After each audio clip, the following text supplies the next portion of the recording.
Alright, so I understand that it says day 9. I get that. We are not doing day 9. We are actually in day 8. You've done a few practices. I probably talked you through how to do translations because I didn't have a video for that specifically, other than what we're going to see in here. And then consider this kind of a review for your test that's coming up either tomorrow or the day after, depending on what day it lands on.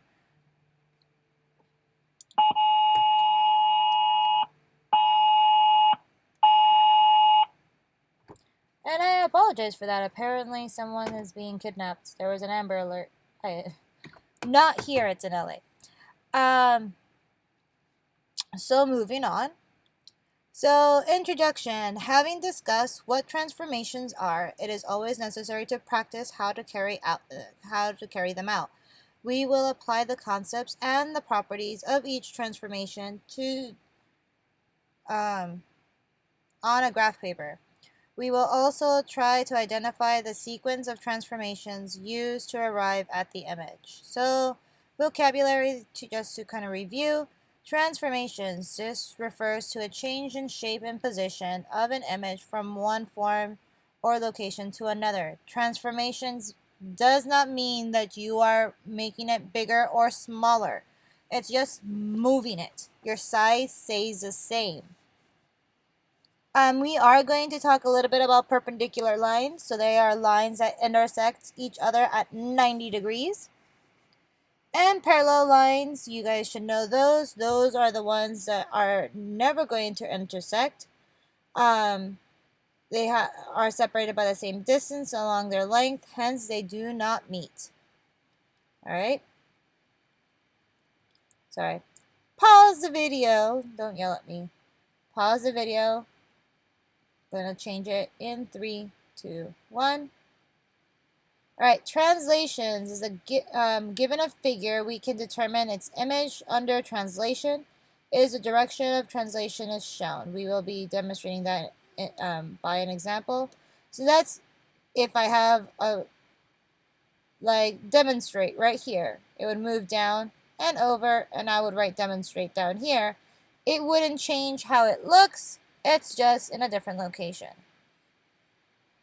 So, given a triangle ABC, draw its image if it is translated 7 units to the right and 2 units to the downward.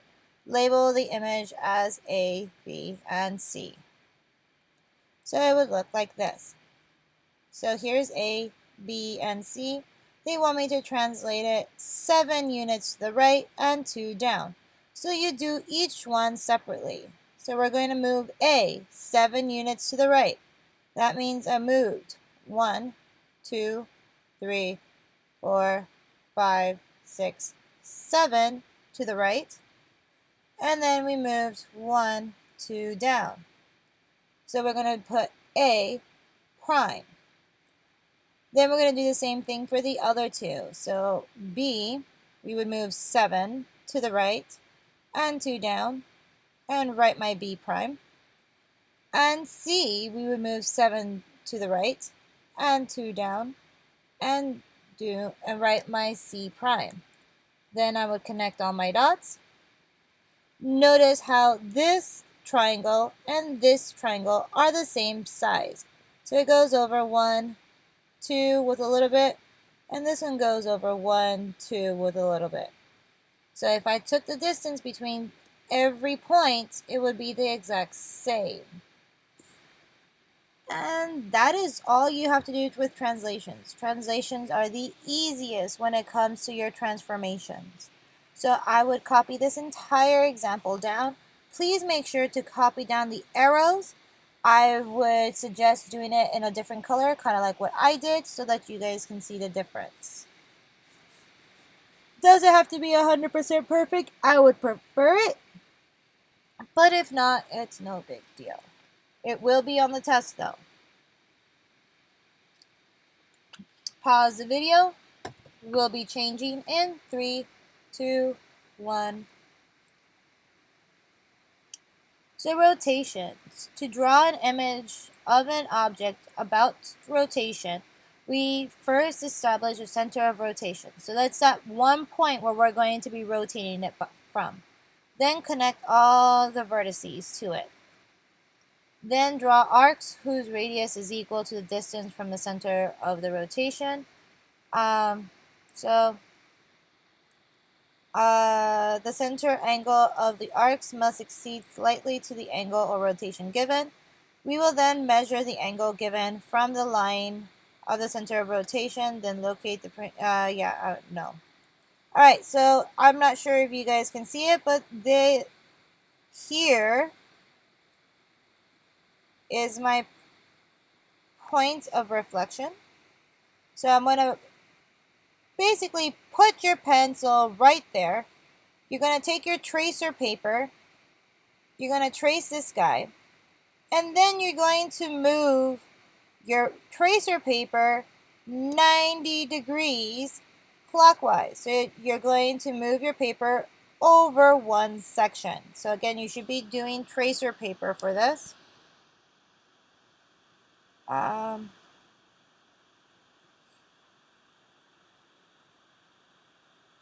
Oops. Oh, I didn't need that. Sorry. I'm breaking everything. Alright, so I'm going to take this and I'm going to use my protractor to measure out 90 degrees. So there's my 90 degrees. Again, you don't have to do that exactly because you can use your tracer paper. That's the reason why I bought it. Especially if it's 90 degrees, tracer paper works just fine because tracer paper is always at a 90 degree. So I'm going to move my guy there. Oh, it wants me to do it counterclockwise. Oh, I apologize. I should have put that in there. So I'm going to take 90 degrees. So make that 90-degree angle. Actually, this would be beneficial more with a protractor than tracer paper. I had something else in mind. I apologize. So we would do the end of your protractor is where the point's at. The end of your protractor where the 90 degree is at is where you're going to put your point. And you're going to do that one more time with this last point right here. Draw your line. Draw your line. This is a little bit more difficult because you need to see how long this is and kind of do the same length on this side. So draw your point, connect your dots, and if you can tell, these two images are exactly the same.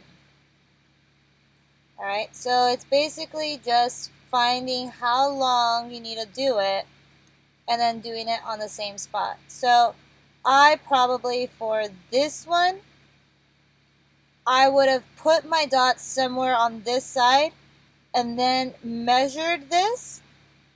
So it looks like it's like 1 and a little bit more inches, like an inch 0.2 or something.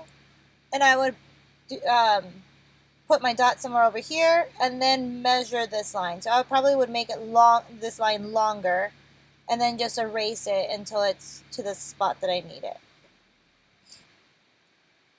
So copy that down if you haven't. And we'll be changing it in 3, 2, 1. So reflections. We're going to be flipping things around. Yay, flipping! So for each vertex, we drop a perpendicular to the mirror line. Mark the image point to be at equal distance from the mirror line. Blah, blah, blah, blah, blah. Yeah, I don't want you guys to copy this down. I want you to copy this down. Alright, so here's my line of reflection. So this line is my mirror. And I need to move this pre-image over to the other side. So we need to reflect it to the other side. So flip it. So we can do it one of two ways. We can grab our tracer paper.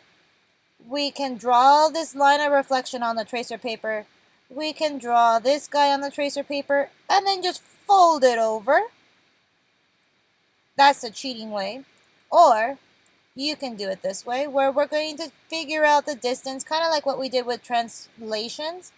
This point goes up 1, over 2, which means that this is going to go up 2 over 1. So they do it the opposite way. So you're kind of making an M.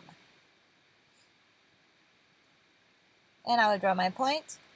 This guy's up 1 over 1, so this would be up 1 over 1. Draw that point. This is 1, 2, 3, 4 to the right, all the way up to the line, and it's always going, you're always heading towards the line. Alright, since I couldn't go up and over, I am going over and up. I have to go backwards for the point normally on the bottom. So 1, 2, 3, 4 to the right, 1, 2, 3. So then that means I'm going to go 4 to the right and 3. And then connect my guys. Double check and make sure that everything is lined up correctly. So this point right here and that point right there are lined up. This point down here and this point down here line up, meaning that it is, if I can draw a line directly to it. And the last 2 points can be lined up. Oops. So copy all that down. You don't have to copy down this ruler of what I did. If you did it the other way, where you did the tracer paper, you cheated. And you did it the easy way. That's not cool. Actually, that is cool. Work smarter, not harder. Whichever way you guys want to do it, that's fine by me. I will let you do it both ways on the test. Alright, so copy that down. We'll be turning it in 3, 2, 1. So sequence of transformations. So far, we are familiar with the number of transformations. Hence, we should be able to tell a sequence of transformations between any 2 figures. We will only concentrate on translations, reflections, and rotations. So, identify the transformations that map the 2 images. So here are my 2 images. Here's 1, here's 2. I need to think, well, what are my choices? Remember they said it's only translations, reflections, and rotations. So would it make sense to move it up and like left and right, up and down to get this image? So from 1 to 2, did I move up, down, left, or right? Did I reflect it, meaning flipping it over? Or did I rotate it? All right, so those are your 3 options. So for translation, does it face the same way? Meaning that my point is on the same side. So is it on the same side? No, it's not. All right. So we know, the first one's not going to be translation. Reflection. Is it facing the opposite side? Yes, this one's facing the right. This one's facing the left. So it might be reflection. Rotation. Has it turned? So rotation and reflection are a little harder, but try and see. If it was a reflection, this angle would be still heading this way. So I don't know. Reflection, rotation. Which one do you think? So the solution, the long tip is facing the opposite direction. So it's a sign of reflection. Since the figures are not symmetrical about any line, one must have translated after reflection. So there's no point of rotation. So to see if it was rotation, you could have drawn this and then kind of turned it from any point. So you can't turn it here or else it would be right here. But you could fix here and see if there's any way that you could turn this number 1 figure and get it to land on number 2. Since you can't, then it's going to be